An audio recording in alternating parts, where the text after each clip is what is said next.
coragem, fé, paixão, adrenalina e um prêmio milionário. O espetáculo começa agora!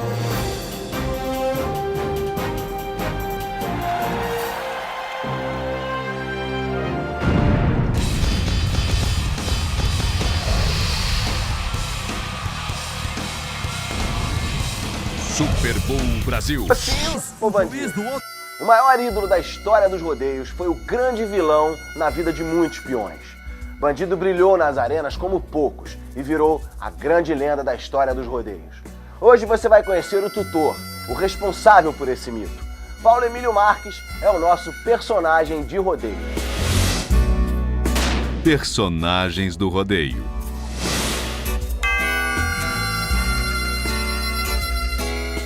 A tropa de elite dos touros de rodeio no Brasil pertence a ele. Você virou peão ainda moleque, Paulo, com 14 anos, mas logo depois disso preferiu ficar por trás dos bretes. Por que isso?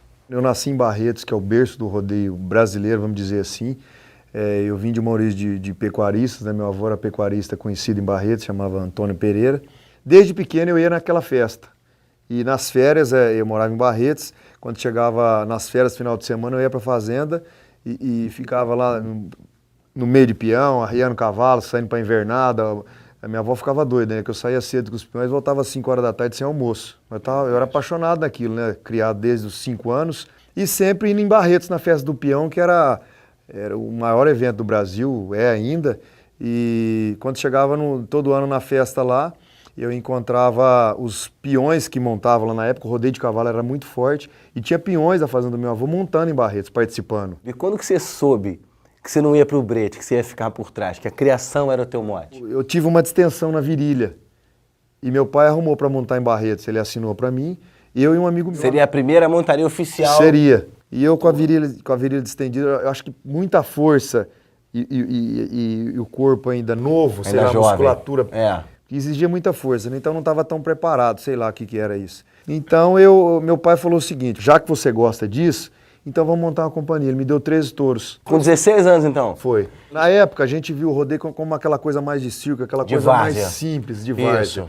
E meu pai me ajudou muito na época, ele achava que o rodeio tinha que ter uma visão mais empresarial. Eu via as arenas que tinham por aí, tudo mal pintada, suja. Falei, pô, não pode dar uma visibilidade dessa, senão o patrocinador, aquele pequenininho daquela época, mesmo no supermercado, não vai querer pôr a marca dele num negócio sujo. A profissionalização do esporte a gente vê no Brasil em diversas modalidades, não seria diferente na montaria de touro. Agora é o seguinte, meu amigo, o touro bandido, touro mais famoso que já existiu. Fez parte de uma grande novela. Quem foi o touro bandido pro esporte? Quem foi esse touro maravilhoso pro coração do Paulo? Foi um animal que foi respeitado no mundo inteiro, além desses vídeos de internet, dos desafios aqui no Brasil. Quando passou na novela América, na Índia, quando passava as cenas do boi, você sabe que o touro lá é respeitado, parava o país para assistir o touro. Era com uma honra uma novela passar um animal daquele.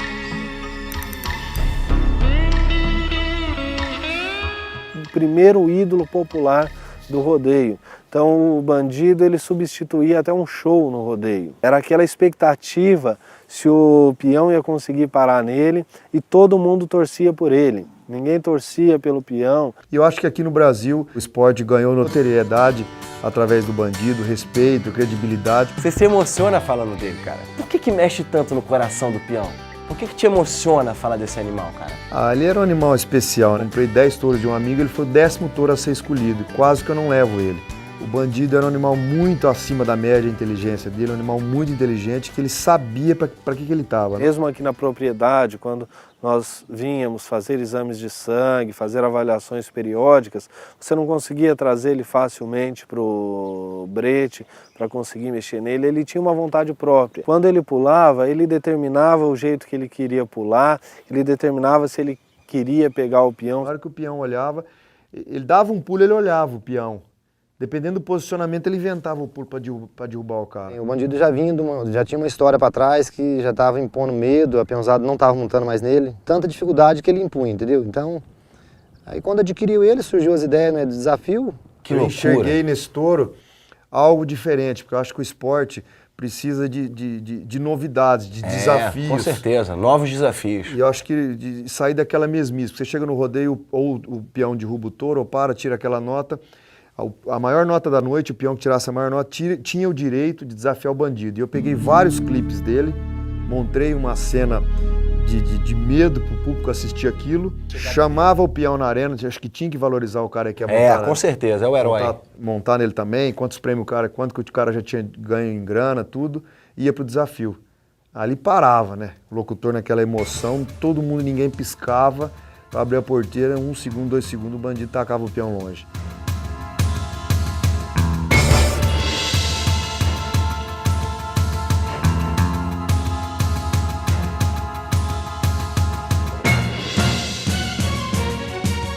Levaram eu até no hospital em Jaguariúna, lá, fizeram uma tomografia das minhas costas, aí falaram que a minha coluna estava quebrada. Aí falei, meu Deus.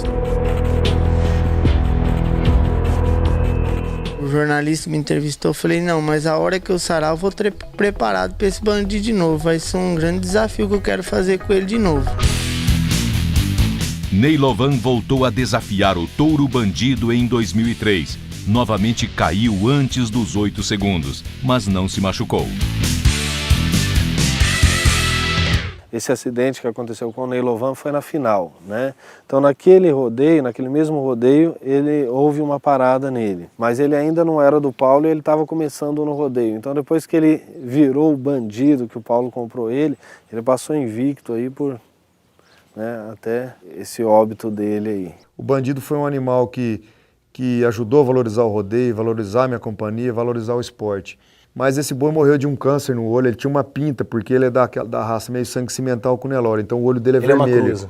É um meio sangue. Ele tinha uma verrugazinha e ela era cancerígena. E aquilo foi aumentando, paralisou esse lado dele aqui, ele parou de respirar. E na época o bandido foi emagrecendo, e ele ficou 1 ano sofrendo. Então chega um momento... Você morre por fala, dentro, não, né? Leve ele embora, eu não quero ver esse boi sofrendo. Tanto é que na última aparição dele numa arena em São José do Rio Preto, era um boi que pesava 1000 quilos, ele estava com 500 quilos. Eu levei ele na apresentação em Rio Preto, fiquei com um pouco de vergonha de mostrar ele feio. Mas só que as pessoas queriam ver o bandido. Eu estava na arena, ali no brete onde a gente sempre fica, soltou ele para a arena, que eu vi de gente chorando por causa desse boi. Ele entrou na arena, magrinho, lógico, menos pose, mas entrou, cumprimentou todo mundo, ele arrastava a mão na arena, fez uma posezinha, cheirou a arena, ele fez o showzinho dele ali. E aí eu só vi um monte de gente chorando na arquibancada. É uma emoção, né, até cara? os peões que tinham uma certa disputa com ele, tiraram o chapéu para ele na hora que ele entrou na arena, falou. Aí a partir daí eu falei, eu queria que ele fosse logo, para descansar. A hora que ele era mais dócil era essa hora do tratamento dele. O dia dele até fazia os preparamentos dele nadar, fazer nadação. Quando a gente ia cuidar dele, ele sabia que estava cuidando dele, ele permitia que se fizessem os curativos no olho dele, que era onde ele tinha esse câncer, né? Ele permitia esse manejo, ele só não gostava de injeção. Quando aplicava alguma injeção nele, a hora que soltasse ele, não tinha carinho, não tinha nada. No último dia, no dia que ele morreu, ele foi no quintal de casa, amanheceu na porta da minha janela, até eu acordei e ele estava... Escutei ele berrando na janela do coisa. Eu abri a janela, eram umas 6 horas da manhã, eu chamei a mulher, a minha esposa, né? Falei, quem está aqui na porta de casa, na janela de casa. Aí ele saiu da janela, saiu do quintal de casa, veio próximo às árvores ali. Como se tiver uma pessoa, para mim se tornou uma pessoa, não. Após ter passado em casa, parece que ele passou até para se despedir. Passou lá na parte da manhã, acordei com ele e os últimos passos dele foram aqui. Ele chegou aqui, ele parou aqui, foi a última caminhada dele, os últimos passos foram aqui.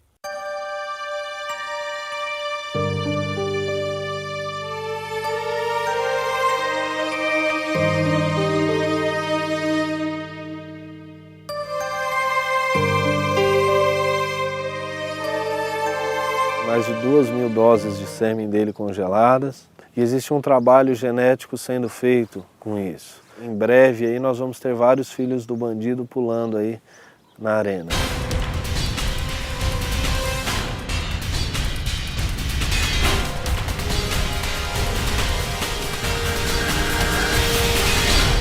O Paulo Emílio ele deu alegria, mas para mim acho que deu mais ainda, de verdade. sério mesmo. E era bom demais.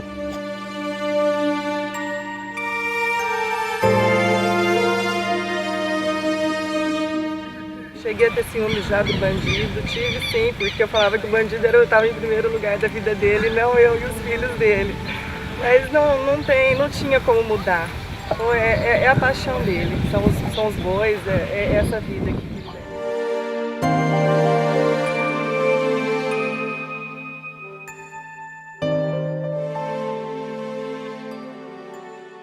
Incrível a história do touro bandido e essa fortíssima ligação dos tropeiros com os...